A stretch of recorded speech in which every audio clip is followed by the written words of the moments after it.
All right. Hey, welcome to another episode of the Collective Podcast. We are having the first time ever a guest at the podcast and joined by Ezra Moses. He serves as a national overseer with ADC in Sri Lanka, overseeing more than 800 churches and also the dean of the ADC Bible School, equipping over 450 students. And most of these guys are pastors doing ministry and also an overseer, one of the overseers of AGC, playing a key role in strengthening and guiding leaders across regions. Closer to home, he is one of the pastors of Wildlife India and co-founder and pastor with Wildlife Tamil Church. And above all, we have been friends now for a good couple of decades, and we are brothers-in-law.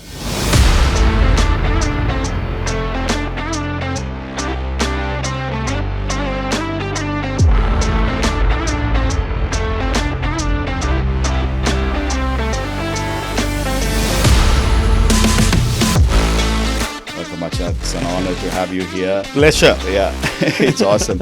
Can you just tell, you are right now doing 800 churches and it's no small responsibility, right? And what does it actually look like on a day-to-day basis? Well, there are a couple of overseers in the diocese under Bishop Kirby. So right. Each have their own task, their designation. Right. So some are into pastoral care and some are into law. And the diocese does everything for the pastors when it comes to legal matters and things of that sort. Till a couple of years ago, churches weren't allowed to bury the dead in the public burial ground. Oh, wow. Okay. So ADC stepped in and sorted these things out for them. Wow, that's awesome. And all the legal issues, we take care of almost everything concerning the church and the pastors, and it's a very strong diocese, very strong. Awesome. I think it's the second largest diocese in Sri Lanka now. Wow, that's amazing. Yeah. And what a journey, right? Yeah. What a journey. Yeah. What a journey.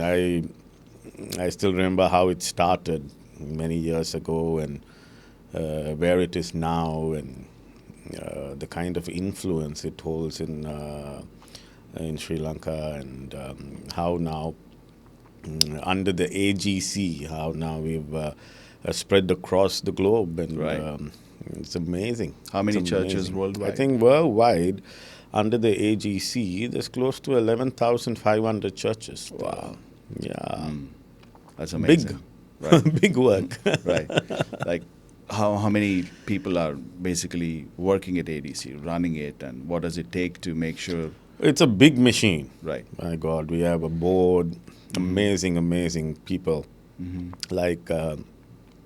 And then we have leaders like Dave Hodgson and Georgian and Vinnie Bannon, right. And, Paul Timar, and some big names, awesome. to which Bishop Kirby is the overseer, right. Chief overseer for right. AGC, and the bishop for the ADC. Right. And then there are a lot of people, right. Working in different branches to get this going. Right, got it. Yeah, Could you please explain a little bit of what ADC is or what AGC is?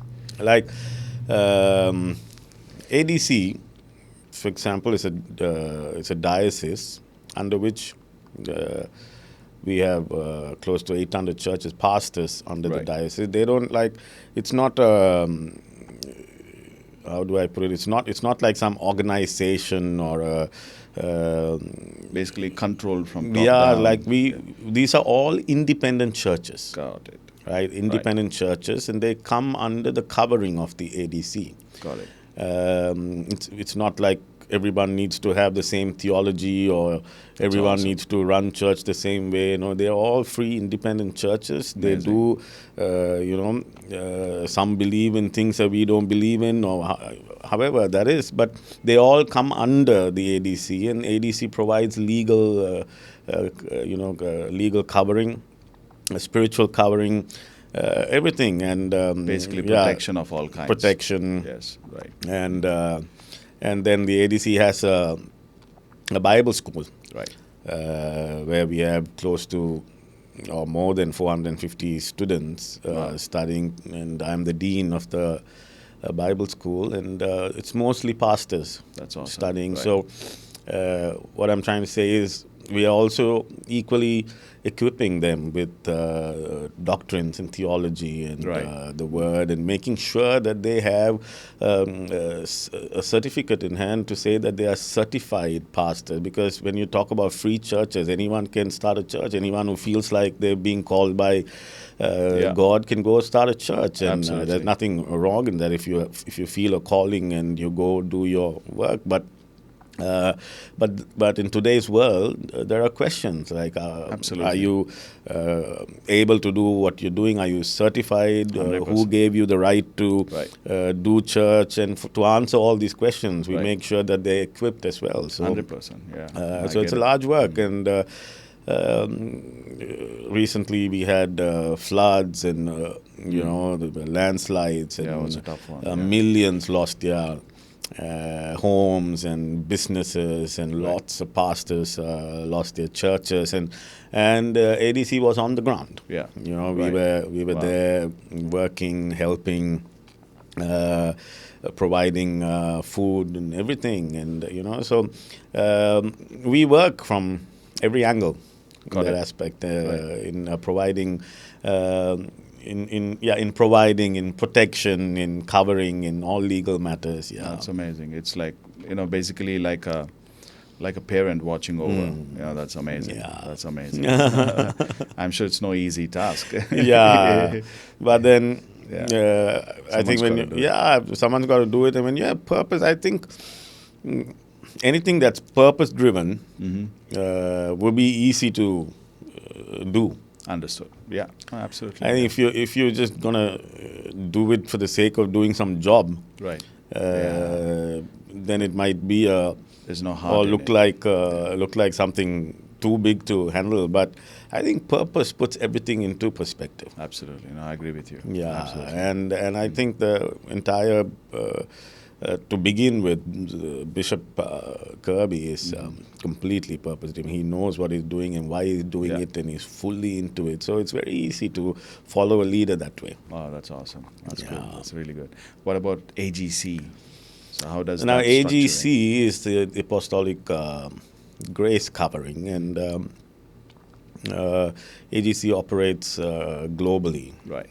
And the same functions of the ADC, where churches come under the covering of the AGC. They get pastors get ordained under the AGC, and we're recently trying to establish AGC in India. Oh, that's awesome. Working along with the INA, and we already have a whole bunch of pastors who are ready to get ordained to come under the covering of the AGC and all those things. So. AGC is just like ADC, but on a global level. Got it. Understood. Yeah. Right. Okay. So beyond all this, like, who is Ezra Moses? Yeah. for the guys who are watching us, or for the world in general to understand and know who you are. Well, a son, a father, a husband, right? Yeah. A pastor at heart. I suddenly remember this verse that says, Elijah was a man just like us. And I think it's so important to understand that one sentence, right? For everyone to know that even people who look like they're doing really big work, or who look like they have a lot of responsibilities, are just human beings. Yes. Elijah was a man just like us. It always boggles my mind when I think about it. You see, this man is one day standing in front of 500 priests and calling for fire from heaven, pouring water on his altar and mocking them and doing all that. And then it says he takes the sword and kills all of them. And the next minute he is depressed, suicidal, running in fear. And, so to be, I think, who is Ezra Moses right now is Ezra Moses understanding this part of life and learning to become more authentic, to be real That's awesome. in a world where everyone wants to use their position to act a certain way or to put on a mask and behave differently in different places. How do you carry all these things and be authentic? Authentic all the time is, I think, is my life's mission at the moment. That's awesome. To be very real with everyone you're working with. To be very real. I think Christianity right now is going through what is going through with all these scandals breaking out around the world, with all these fake prophets and all the victims, and when you read all these things, you must, if you're really after God, I think you must come to this place where you understand that the need to be authentic is 100%. The most important thing on planet Earth right now. It's authenticity that's going to move anything that can be moved. Otherwise, this plain hypocrisy has been going on for a very long time, and it's not helping anyone. I know.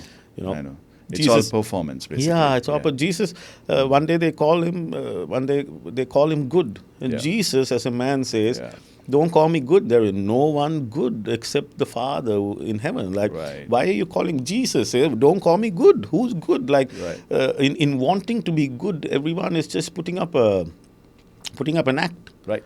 Like nobody cares if you're good. Yeah. But people care if you're authentic. Right. You can be authentic and have flaws and show those flaws. Right. He is my strength in my weaknesses, and the word one day is going to change my weaknesses and make it very strong. Right. And the world will be able to see it. That's right. And then they will understand transformation. Yeah. It's glory in earthen vessels. So absolutely, the authenticity part of it is what is in my heart and my mind in everything that I do. Like who is Ezra Moses right now? I've always been a seeker. Oh, that's awesome. I've always been a seeker. I think together that's what we've done in all these years of knowing each other. We've always sat and listened. We've never dismissed anything as a wrong doctrine or bad theology, or we've never dismissed anything. We've actually sat and studied and gone through everything to understand.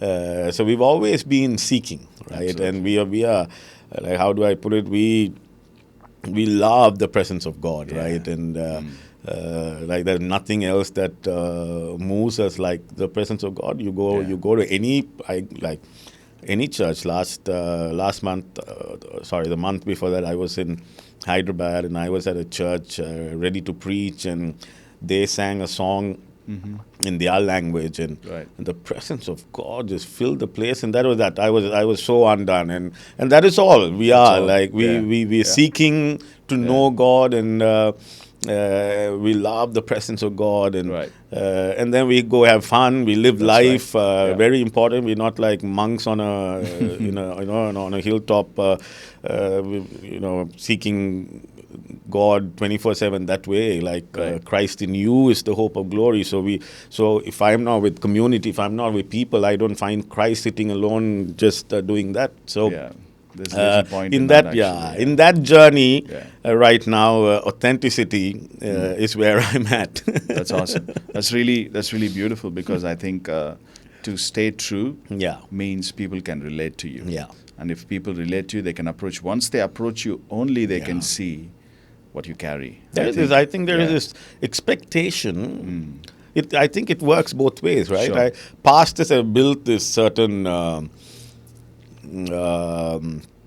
personality or an aura around them, where they need to dress a certain way, talk a certain way, and that is all that is shown to the people. That's right. And the people now in turn expect the pastor to be that way all the time. Right. But the pastor is sometimes at home wearing shorts and t-shirt, playing with the kids and relating to the wife and living a normal life, and that they need to see as well. They need to see as well. Yeah. More important, and it's so important for the pastor to be that with the people than just the coat and the suit and the big talk and Absolutely.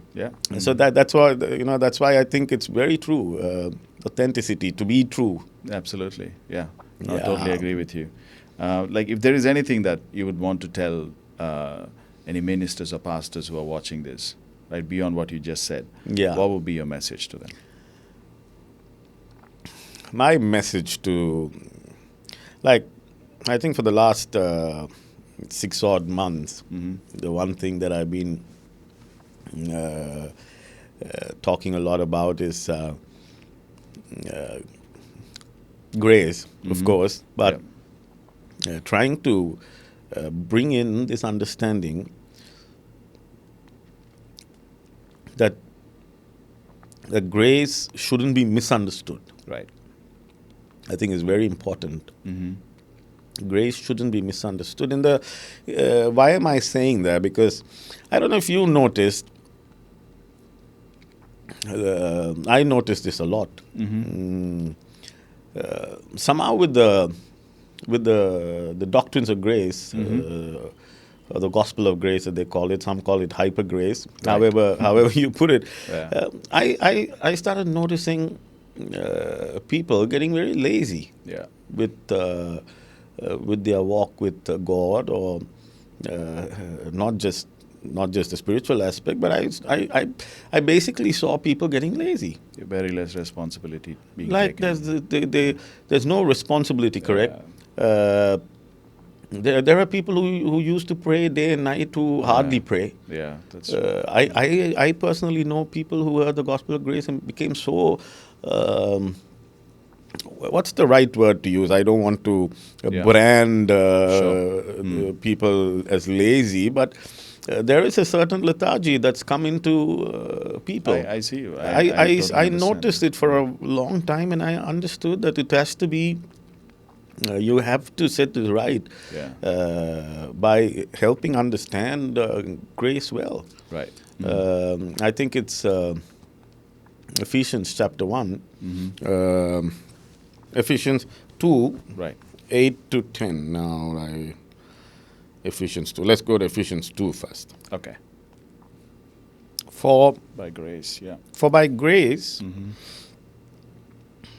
you have been saved through faith, Right. and that not of yourselves. Right. It is the gift of God, That's right. not of works, lest Right. anyone should boast. Right. And that is what's used to preach grace. Right. Not of your works, not of your works, not of your works. So And you stop working. and somehow I think it went into everyone's understanding, got into their heads as no works. Yeah. Everything is a dead work. Yeah. Like there's a lot of talk about dead works as well, right? So everything is a dead work, or there are no works. Like it's all grace, there's no works. And people, as much as that's beautiful, there is context to it. 100%. Yeah. Because the very next verse says, "For we are his workmanship, Yeah. created in Christ Jesus for good works, There you go. which God prepared beforehand, Yeah. that we should walk in them." Absolutely. Wait. God prepared beforehand good works that we should walk in. Right. And for that, I was his workmanship. Workmanship is like sculpting, Yeah. a sculpture. He took time Yeah. to create me, Yeah. because there is a specific work that I need to do. Basically, yeah. So what is grace? Right. The need to understand that is very important. I agree with you. Like going back to not by works. Yeah, exactly. So what it is? What is it then? What is not by works? What is it? So here we need to understand that there are two things spoken in these two verses. Right. The first verse says, "You have been saved." So praise Jesus. Right. There is absolutely nothing you can do to save yourself. Absolutely. Yeah. There is not one thing under the sun that you can do to save yourself. Yeah. It is either Christ or nothing. Yeah. That's the free Like gift. that's right. what Paul writes in the book of Romans. He says there is a righteousness that has come apart from the law. Yeah. It is in and upon all who believe. Simply believe. Believe, There is yeah. nothing you can do. Yeah. Right. And that is this grace. Exactly. This grace is the saving grace. Right. That's the verse talks about a grace that saves you. There is nothing you can do to save yourself. Absolutely. I mean, obviously now, because I've read this again and again, it sounds very simple to me. But I had people who were shocked when I told them that there are different types of graces in Yeah. the Bible. Yeah. Like I can show you a few. Yeah, no, And there is a saving grace, and saving grace does not require works. Correct. Absolutely. So when it says not of works, it's Yeah. simply talking about there is nothing you can do to save yourself. Exactly. The next verse is, Yeah. now that you are saved, Yeah. what now? Workmanship. Yeah. Now that you're Good saved, works. now you understand you are his workmanship, created for good works. There you go. Yeah. I love that. Yeah. So, so if that is what it is, then we must look at Paul, who wrote this. I think sometimes fruit speaks. Yeah. 100%. Not tree is sometimes, known all the by its time. fruit. Yeah, Yeah, right. So, basically, yeah. so we need to then take a minute and look at Paul's life. Right. He's the one speaking all this. Correct. Yeah. So who is this man? Yeah. Can I take a look at this man to understand what he's talking about? Because sometimes if you don't understand the words that are coming out of the man, Right. look at the man. Yeah. Absolutely. Yeah. Right? Then you like if he's authentic, then you'll understand what he's saying. Out of the abundance of the heart, the Mouth speaks, right? There you go. And so if Paul has written so much, and obviously I believe he was one of the most authentic men that ever lived, then Agree. you look at his life, you understand some crazy things. Right. Can I read something? So talking about Paul, like his life, right? I wanna pick something from Acts 15 and take it from there, and let's go. I don't know. This might take a little bit, but Yeah, I think it's no, good it's to. fine. Yeah, Yeah, I we think it's can- good to we talk can- about that. Yeah, absolutely agree with you. So in Acts 15, something very strange is happening. The Paul is being challenged. Right. Acts chapter 15. Certain men came down from Judea, taught the brethren, unless you are circumcised according to the custom, not even the law, the Right. custom of Moses, you cannot be saved. Right. We need to understand saving grace if you have to understand the rest of it. Yeah. Definitely. Yeah. So You cannot be, they come and say you cannot be saved unless you follow the customs of Moses. This is not even the law of Moses, Yeah, it's the the customs customs. of Moses. Right. Like for them, it was so important to dress a certain way, live a Right. certain way, eat a certain way, drink a certain way, like Speak speak a certain way. Right. The customs of Moses. I think one of the most important thing that Jesus broke was that. I agree. Like again, look at Jesus. Look at Jesus. It's I like love he's this. breaking rules all the time. Yeah, all the time. I no. He. Do you realize most of the miracles Jesus did, except for the times where it says he healed them all. Right. The rest of the times he was breaking traditions and customs of more. Absolutely. Somehow I think they had added so much more to it. Right. So much so. Of course, God said, keep the Sabbath holy. It's a day of rest. Yes, Right. but to what point? Yeah, exactly. To what point? yeah. Jesus one day goes to this pool, Right. where an angel has to stir, and and at that right moment, if someone jumps in, they get healed, and he goes there.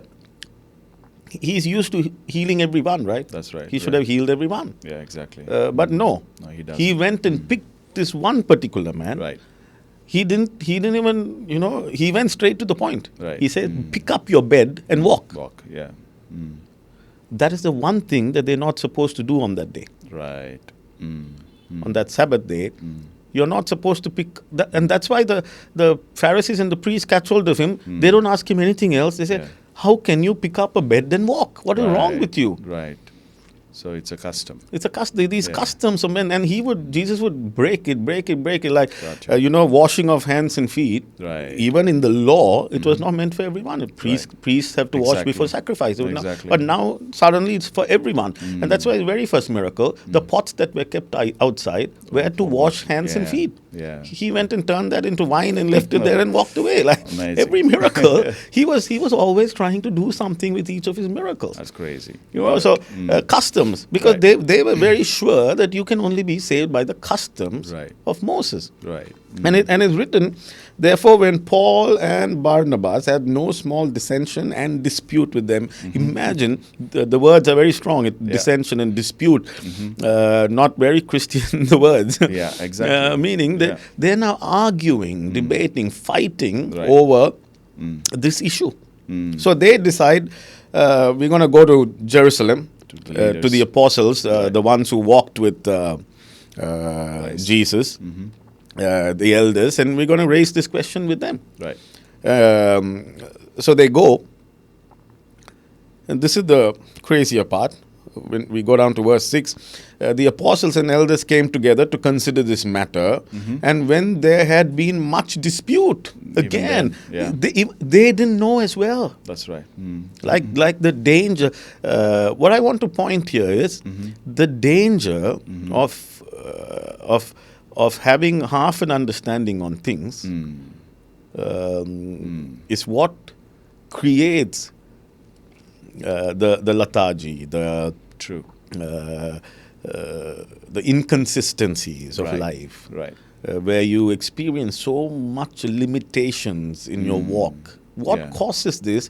If you ask me, faith comes by hearing the word of God. So, but then the word you have to rightly divide the word of God. The Bible says that as well. Right. You need to have a proper understanding of things. And when you come here, till that point, no one had a perfect understanding about following.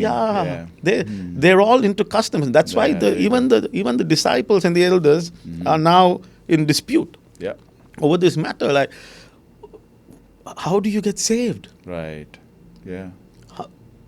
What an important question. How do you get saved? Right. And it's a very important question to whoever is listening, watching. How do we get saved? What's your answer? What is it that you think that you should do? Absolutely. And that is when Peter rises up and says something so beautiful. Just the thought of it gives me goosebumps every single time. Right. He gets up and he says, men and brethren, you know that a good while ago God chose among us that by my mouth the Gentiles should hear the word of gospel. Right. And Peter starts by saying, I was first sent to the Gentiles. Right. And then he makes this statement. He says, God who knows the heart. And that is where I stopped the first time when I read that. I was like, wow. Here are all these people talking about the customs of Moses, and then a little up, they come back to the law of Moses, and they're talking about the importance of the customs of Moses, the law of Moses. This is how you get saved. And Peter stands up and he says, there is something that I want you to know about God. Right. He is a God who knows your heart. There you go. And that's why I think going back to what we started with, about authenticity is so important. It's God who knows the heart. Like they came up with a beautiful term called coram deo, living before the one. Right. What does the one see? Right. Like, what does he see? Like, does he look at how well dressed you are, and is he very proud? Does he look at the car you drive and go, bravo, now you understood the gospel? Does he look at your bank account and say, this one's truly understood the gospel? How does it work? It's God who sees my heart. Yeah. And Peter says this so beautifully, God who knows the heart, he knows my heart. Says he acknowledged them by giving them the Holy Spirit. Yeah. Just as he did to us. Yeah. The apostles, right. And made no distinction Amazing. Between us and them, purifying their hearts. And this is saving. Yeah, This absolutely. is saying, oh, Yeah. Jesus, that's all I need to do. Oh, Jesus, I Yeah. believe in you. Yeah. And there you go. Poof. He sees your heart. That's right. He purifies your heart. Right. He gives you His Spirit. And done deal. Done. Yeah. Done deal. Yeah, exactly. Yeah. Saving grace. That's it. So beautiful. Yeah. What most people don't understand is what is next. Yeah. Yeah. So now I you think- that's it, there's nothing think to do. nothing to I'm going to do. sit and this grace is going to do this for me. Yeah. Grace is going to do that for Yeah. me. No. No, Ephesians, Absolutely. I think we read Ephesians 2 before. There is a verse in Ephesians 1. Let me see if I can find it. Ephesians 1, verse 3. Blessed be the God and Father of our Lord Jesus Christ, who has blessed us with every spiritual blessing. Yeah. Blessing. There you go. He has blessed us with every spiritual blessing. So here, I'm saved, not Right. by my works, of Right. course. Now what? Yeah. Now you need to understand the God who saw your heart has now blessed you with every spiritual blessing. That's right. What are spiritual blessings? Anything like prophecy or healing or just encouraging or inspiring, Sure. being creative, whatever it is. Yeah. You have been blessed with every spiritual blessing for what? Yeah. Like the what is so important. Yeah. For what? For what? So that you can just sit and say, I have grace and I don't need to, God will take. What are we talking about? Yeah. The concept of good works has to come in. Where did this lethargy come from? It's Yeah. because of theology that was half or misunderstood. Absolutely agree with you. I think that's where James also comes in and says, Yeah. you say you have faith, where now are your works? Yeah, where are I think your it's a level, it's a step. You take the Yeah. first step, you're good. Probably you can take a little time, I think, for now. Yeah. Maybe a couple of months there Yeah. and enjoy that. And then you got to move on. Yeah. If you don't move on, I think something is terribly wrong. Yeah. Yeah, absolutely. And I'm also a firm believer that saving is not a one-time act. I know. It's every day. Yeah, I agree. It's every day, Yeah. probably. Absolutely, yeah. And for that saving, you don't need to do anything. Yeah, exactly. That's what the whole point is. Yeah. Like, I need saving today. Yeah. Only I know how weak I am. Or only I know where I've failed. Only I know my heart. Yeah. Or the areas I need help. And I need saving every day. Right. Absolutely. And the beautiful part is there is nothing that you can do to save yourself. Right. It is the grace Yeah. of God. Yeah. Just like you step into a circle, which Yeah. is called grace. Yeah. Right, and But then at the you same say- time, you were created for works, yeah. for good works. And once I believe, like Yeah. metaphorically speaking, you Yeah. step into the circle, you're saved. Yeah. And as you are staying there in grace, the circle expands. Correct. And it expands. It's always expanding towards another person. or, Yeah. another thing that will establish in us and around us the kingdom. Right. I think that's what it is. Yeah. Yeah. So, we understand seasons. Correct. Right? And there are always seasons. What is God putting in your heart this season? I really believe Yeah. this is the season for multiplication. There you go. Okay.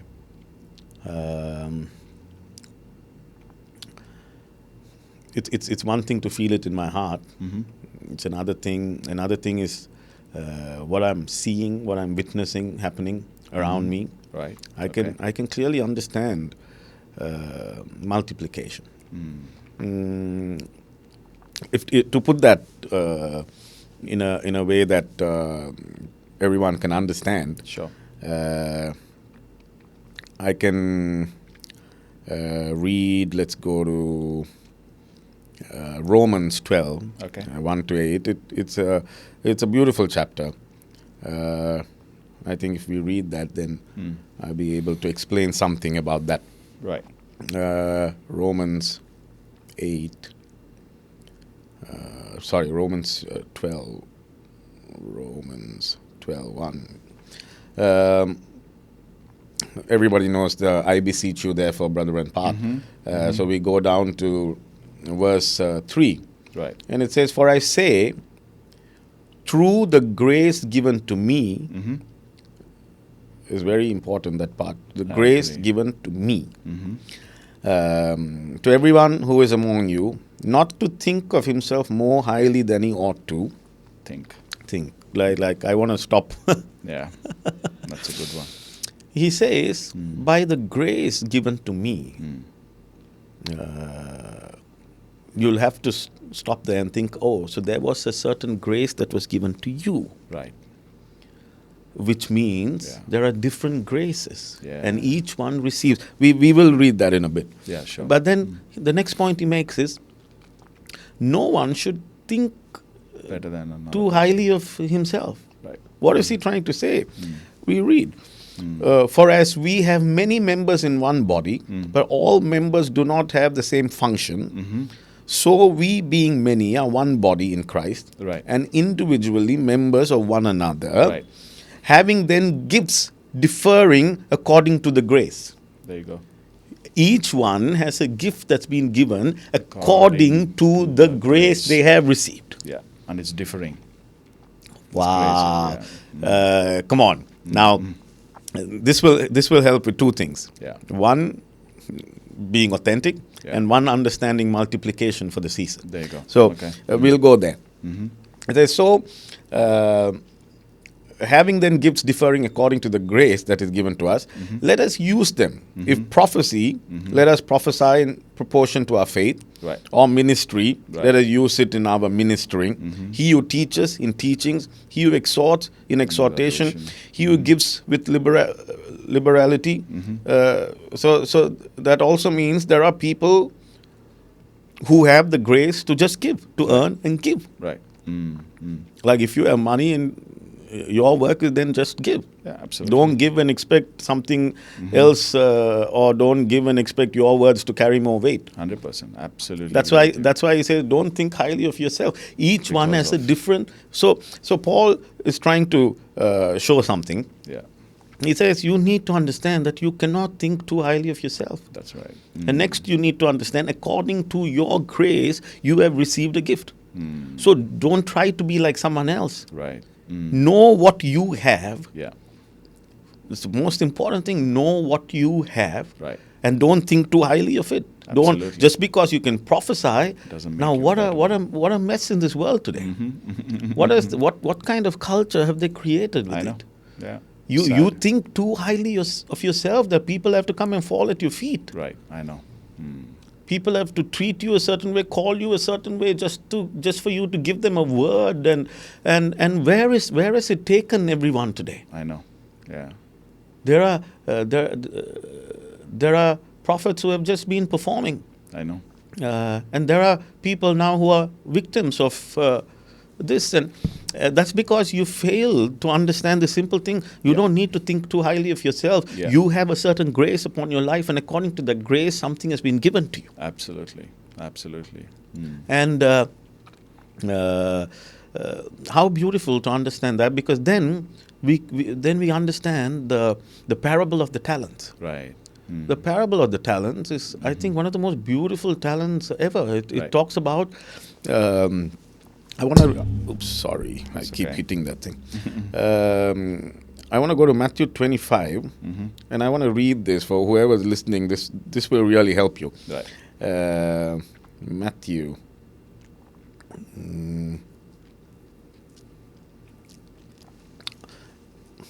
It was amazing. For the kingdom of heaven is like a man traveling to a far country, Right. who called his own servants and delivered his goods to them. Right. And to one he gave 5 talents, to another 2, and Yep. to another 1, to each one according to his own ability.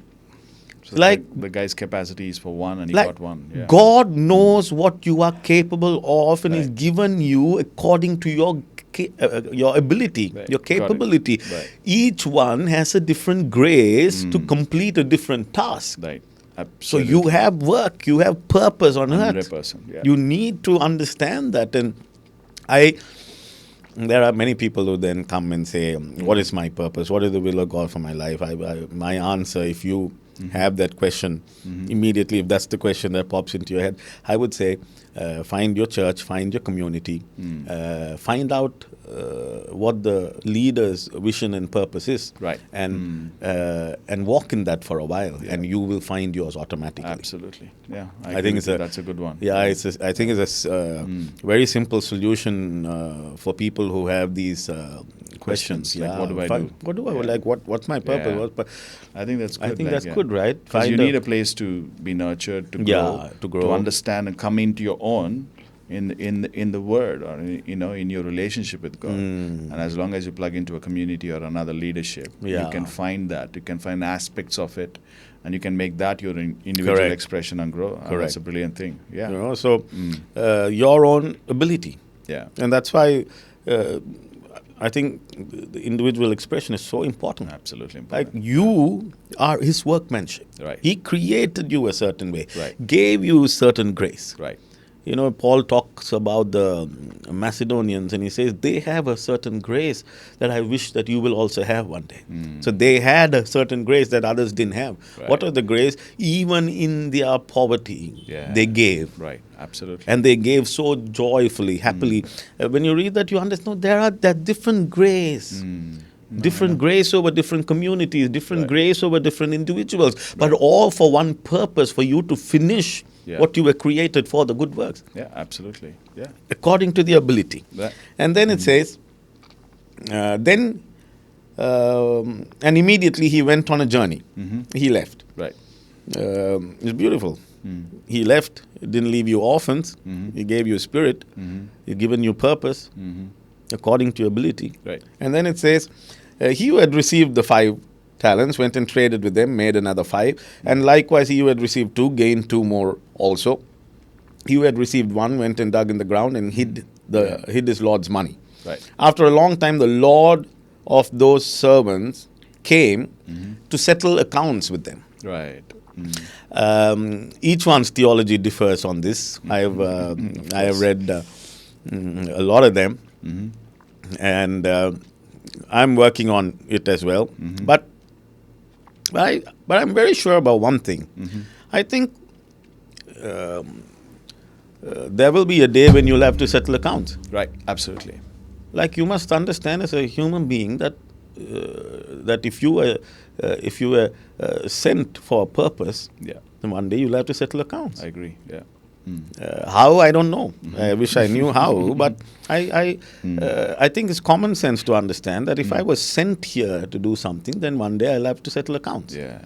Like, I did at least this much, or I tried my best, or something. There you go. Or I accomplished what I had to do, or however it works. But I think it has to be done. And that's what's written here. He came back to settle accounts. Yeah, and we need to do that without puffing up, I think. Yeah. I did that, I did this. Yeah. But I think you need to know what you did. I think you need to be accountable to what you do, what you're going to do. Yeah, I love that. And then I read, because it also makes you very responsible then. Yeah, no, I know. For what you're doing. Absolutely. You, like a whole bunch of people today, absolutely no responsibility when it comes to Christ in them. What is it for? Yeah, exactly. What is it for? Yeah, exactly. Yeah. And then as I was reading this, something shocked the life out of me. Till then, I had never understood faithfulness. Right. Okay. Like what is faithfulness? People say it's being loyal, committed, staying true, and all that. But then the Lord comes now to settle accounts. So he who had received the 5 talents came and brought 5 other talents, saying, Lord, you delivered to me 5 talents. Look, I have gained 5 more talents besides them. His Lord said to him, well done, good and faithful. Right. Faithful. Yeah, faithful. What is faithful? It is knowing that according to your grace, you have received gifts and abilities. There you go. And you have used that grace and multiplied what was given to you. Yeah. And I think, well, the whole conversation started because of what season this is. Exactly. And I really think the season where people are realizing and walking into multiplying what's been given to them. Yeah. Let that be. Yeah, and if someone is not there, then you better jump into their place, find out, and start multiplying. Yeah. It is the season. Awesome. It is the season. Awesome. I can see around me everything, Right. everyone. The verse that says everything you do with your hands will prosper. Prosper. I think you can see that happening around you. Awesome. Amen. Let it be Yeah. so. Yeah. So, another thing I would like to just get your opinion or your observation on is like what is that one thing that is like truly, I know we have addressed a lot of things, like truly terribly wrong. You're in Sri Lanka, I'm in India, in the body of Christ. That one thing that whether it is somebody at a lower level or with somebody in a leadership level, that they can now look to. You said a beautiful thing, which is authenticity. I think that sets great. But something that is really going wrong. I Yeah. can have an immediate answer for that. Yeah. You see, well, I have to say this: if you are not progressive, you are stagnant. Yeah. Done. Yeah. As simple as that. Yeah. If you are still holding on to that revelation from 50 years ago, Or even yesterday. or even yesterday's for that matter, it's still stale bread. Yeah. Absolutely. There has to be progression Yeah. in everything. I agree. Otherwise, Relevance is lost. relevance is lost. You cannot stop change. That's true. You Yeah. cannot, you do not have it in you to stop change. Because everything else is changing. Everything else is changing. Like around. we are right now sitting in a world and talking about what if AI takes over a church. Exactly. Like Very true. It like can happen. I have AI people pastors. I have people who are thinking even deeper about what if AI one day has a conscience. Yeah. No. Then absolutely. what? Yeah. There are people doing that I know personally doing papers on that. Right. I know. Like that, there's so much to think about. Mm-hmm. We cannot be sitting with the 50-year-old Ideas. 50-year-old ideas in a world that is developing so far. You lose your relevance. Yeah. I think most people forget that God is speaking. He spoke for sure, but he continues to speak. Yeah, he speaks now. I think like at the bottom of the hill, he was told to sacrifice Abraham. At the top, he says, doesn't. Don't. Don't. Yeah. Yeah. And it's just like a few steps in between, I'm sure. And exactly that's- true. yeah, that's- like what that's wrong. people do is say no. God said kill him, and there are people killing their promises I agree. because they don't want to be progressive. Absolutely. Yeah. The beautiful part is as he started climbing the hill on this side, there is a ram that started climbing the hill from the other side. Like grace will meet you at that point all the time. Wonderful. Love that. But Yeah. you need to be very aware of God, the still small voice, the Absolutely. silent whispers. You Right. know. Constant awareness. Yeah. Right. Mind and heart. Yeah. So Yeah. where I was heading was that, and it's nice to see in today's world that the church has progressed in Right. many ways in so many things. Absolutely. Yeah.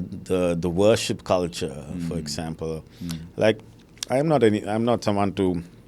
You're a musician as well. I'm a musician as well. I love Right. worship, and Of course. I lead worship, and how much things have changed. Yeah. We have lights, and we have all types of instruments, and That's we have large crowds coming and dancing and praising with us, and we have everything. Like we're progressing very fast. That's right. In all this, I found something very strange. Okay.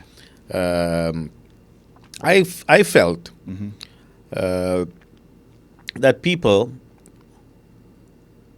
were losing the fear of the Lord. Right. If you ask me, is there an issue today? I would say there is an issue. Right. Fear of the Lord. Right. Let me find the verse so the fear of the Lord. Right. What is the fear of the Lord? It's not being scared of God, like it says in the book of Genesis, that Adam and Eve hid. Right. They hid because they were scared when they heard the voice. Right. That's being scared. Yeah. True. the New Testament is so beautiful when it says, come boldly to the throne of grace and receive mercy. Yeah. Come boldly now. Come. Don't be scared. Right. Don't hide. Right. Don't be scared. Come boldly. So fear, that is not fear. Yeah. Fear is it's the awe. Right. I know. The awe. And by the way, scientists today are saying when you are in awe of something, your body is healing. It's less inflamed. Wow. Can you imagine that? Like, just going back to what you're saying. Oh, how amazing. Yeah. to be in awe of God. Yeah. I think that's where we're losing the church. Yeah. Like we progressed in so many areas, and in the progression, have we lost something? I agree. Like I remember many years ago how people were in awe of God. Yeah. Just to be in a place and to just to think about God, or every other story of theirs would be a testimony of what God had done in their lives. Or people live today unaware of God. I'm talking about Christians who go to church. They live unaware of God. Yeah. And that just shows me that the fear of the Lord is gone missing. I agree. Like not being scared of God, the fear of the Lord, the awe of this. He is a mighty God. Yeah, I know. The one who created everything, the one who sustains everything. How do I approach him today? Yeah, Paul writes this beautifully. He says, the Jesus you nailed to the cross has become Christ and Lord. If there is a Lord over your life, you must understand the Jesus you nailed to the cross. That probably was that, the Jesus you nailed to the cross has now become Christ and Lord. He is your Lord. Right, I know. Like, so if you have that in you, then it'll always be, Lord, tell me.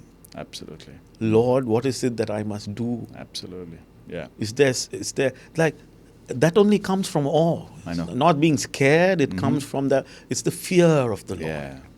No, I love that. I think the first way we should relate to God is through awe. Yeah. I think that's an awesome. I think that should be the standard. Like when you say relationship with God, I think you should start with awe. Correct. I think that'll be, you'll always stay now more, right? Passionate and seeking and above all humble in that area because you're in awe of somebody. And that's why I think 1 Peter 5, 5 it says, God opposes the proud. Yeah. He gives grace to the humble. Right. I think the way to look at it is obviously pride and humility in a worldly sense is a completely different meaning. But what is pride, right? Like God opposes the proud. Like just being opposed by 5 men is a terrible headache, right? Imagine it says God opposes the proud. Right. Like God wants to oppose me. It's like a very, but then he says, but he gives grace. And again, I want to come to the grace is not for everyone. Yeah, I know. He gives grace to the humble. There you go. And then he says, and then it goes on to say, I don't think we have the time now to go through all of it. It goes on to say, so stay under his mighty hands till he lifts you up. And then he says, casting all your cares on him. There you go. For he cares for you. There is an enemy walking around like a roaring lion, looking at whom he may devour. All right, so here it is. Then what is pride? Is the initial problem in the garden. Absolutely. Where the serpent looks at Eve and says, you don't need to listen to a God. There you go. You can, meaning you don't need to be in awe of him. Right. Yeah. You can just be in awe of yourself. Yeah. And then we come here and then we understand, that is the pride that God opposes. Yeah. He wants you to depend on him. To cast all your cares on him because you're in awe of him. Why? Yeah. Because he's the only one who can get it done for you. Absolutely. Absolutely. And it also goes on to say the enemy. You have an enemy, by the way. Sure. There is an enemy. That verse very clearly says your enemy, the Right. devil. Right. So meaning, you have an enemy who is walking around like a roaring lion, looking at whom he may devour. So who's the easy prey? Those who don't cast their cares. And The take it upon them. ones who refuse to be in awe of God. Yeah, there you go. So where are your lives heading if you don't have the fear of God? Absolutely. It's a very big question. Yeah. No, I agree. That's beautiful. Yeah, that's really beautiful. In closing, what would you like to say?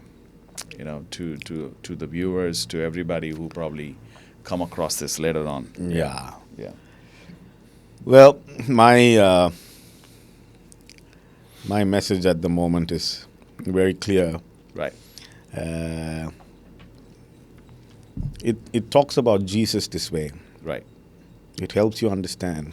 Jesus never came on his own to save the world. He was sent. The being sent part is very important. Jesus never came on his own to do anything on earth. He was sent. For God so loved the world that he sent his only begotten. We need to become very aware of this, because Jesus, before he can go to the cross, he prays, and in his prayer he says, just as you sent me, Right. now I send them. Yeah. Wow. Yeah. To realize, the Bible says he knew me in my mother's womb. Right. There is one part where in Jeremiah he says, I knew you even before you were in your mother's womb. Right. Yeah. Meaning we existed before. Of course. We were something. I don't know. We can argue on that, on what we were for the rest of the day. It wouldn't make sense. But Yeah, exactly. we were Something. there. We were something. Probably a thought, an idea, but we were there. Yeah, we were there. We were there. Yeah. And from there, we were sent. For what? Yeah. My message is very simple. Find out why you were sent. 100%. Find out what you were supposed to do. I remember Dr. Miles Monroe, an amazing man who used to speak on the kingdom. And this is not exactly what he said. I'm just paraphrasing. He said, don't go looking for treasures Yeah. to the gold mines in Africa or whatever. And he says, because all the treasures are in the graveyard. People come to earth, they were sent to earth. They come with dreams, they come with destiny, they come with so many things, and they don't do anything about it, and then it just goes to the grave and it's all lying there. Everything precious that was sent to earth is all lying in the graveyard. Beautiful. And I love that, because it's so important to understand we have been sent for a purpose. Amazing. And the day you understand that you've been sent, you will understand that there is an urgency. Yeah. There is an urgency in you needing to accomplish the purpose for which you were sent. Absolutely. Like there is so much we can talk about on that part, but I just leave it at that. Yeah. That's my message. You've been sent. Yeah. Find your purpose. Go multiply. Absolutely. And I'd like to add a little bit to that Yeah. in the form of, God is a God of free will. So when we existed, whatever it was, like as awareness before we came, it was a decision, a collective decision between us and God, right? We, because it's a God of free will, we chose this. Yeah. He sent us. Correct. And we chose We this. chose. So you have to choose. Yeah. Yeah. And that means, Yeah. to accentuate what you're Yeah. saying, there is, Yeah. you were chosen this. Yeah. I think the first thing that comes with this is I need to now take responsibility. Yeah.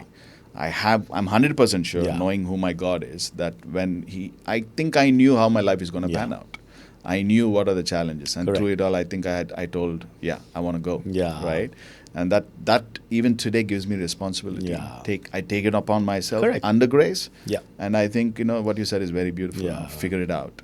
if you don't know, figure it out. Your yes to God Yeah. comes with a responsibility.